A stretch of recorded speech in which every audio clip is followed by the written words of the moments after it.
Hi, welcome to Cards of Fate. Cards of Fate is a role-playing card game. Think of it like Dungeons & Dragons, where the cards are your dungeon master. To play Cards of Fate, for initial startup, players will choose from the player deck, choosing an adventurer and adding 5 starting points to the stats on the card. You will shuffle the towns and dungeon cards together, which I've already done, and the wilderness cards into the locations deck. The characters deck, which I forgot to print out, will be shuffled together and the shopkeepers will be kept separate. The enemy deck will be sorted into beginner enemies, which will be encountered in levels 1 through 2, easy enemies for levels 3 through 7, medium enemies 7 to 10, and the hard enemies, which are encountered after level 10. Apply the starting bonuses to your players and shuffle together the loot, potions, spells, armors, and weapons deck into the single loot deck. These are the 5 items in the game: weapons, armor, spells, potions, and treasure. Weapons can be equipped based on your class and strength. Armor can be equipped the same way, and spells can be used by mages or other classes, but are discarded after use by other classes. To begin the game, start with the exploration phase by drawing from the location deck. Read its description. Each location deck will have a chance of spawning enemies, characters, and loot.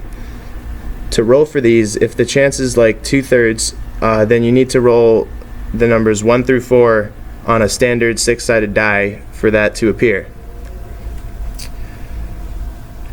For every 2 members in your party, add 1/6 to the chance of enemies. Many locations will have special effects at the bottom of the card, which you can read and see if they apply to your party. If enemies are rolled and appear, you enter the combat phase. Unless players are disoriented, enemies get the first... Oh wait, okay, hold on. Yeah, unless players are disoriented, they get to attack first.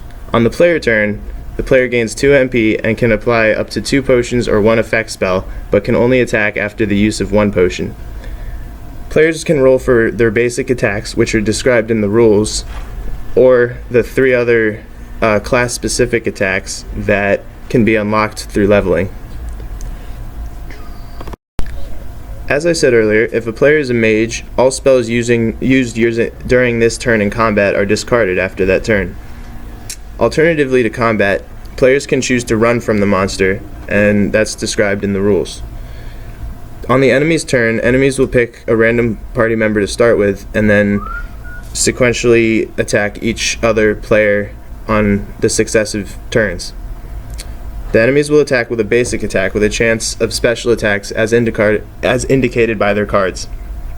After enemies are defeated, you enter the looting phase, or if there are no enemies in a location, you can roll for loot immediately, and loot is rolled for the location and for all defeated enemies. Enemies also add to a player's experience with the number in the upper right of the card. Experience helps you level up, which can increase your stats, health, magic, combat multiplier, and unlock other combat skills. Players can carry up to their strength amount in weight. Most loot cards that have weight will indicate them next to the picture. If there are characters in a location with quests that a player wants, the player can take the quest. It can accept the quest by taking the character card with them until they complete the quest. Each town will have 1 shopkeeper unless otherwise indicated. Shopkeepers are drawn from the shopkeeper deck and then will be filled with items by drawing from the bottom of the loot deck for the specified number of items, excluding treasure, as specified by each vendor. After the combat and looting phase, you can apply the special effect of a location. Once you're done looting, you repeat the exploration phase. To win the game, players will encounter special locations which have riddles on them. One player will read the riddle and the answer and quiz the other players on the answer to the riddle. Players get 3 tries, and if they can't get it by then, they have to move on and come back to it. If they get the riddle right, they unlock one of these special secret artifacts, which have their own special powers, but when combined, all 5 together, unlock one of the endgame conditions. Endgame conditions describe a challenge for the party to complete to finish the game. Other variations of the game include where players can start in other locations, and if they converge, can join up with each other's parties. But the original game, you start out in the same location.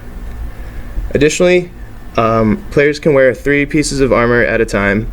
All classes but warriors can equip 2 one-handed weapons. Soldiers and warriors can equip shields, and mages can equip staffs. That should be all you need to know to start playing Cards of Fate. Thanks.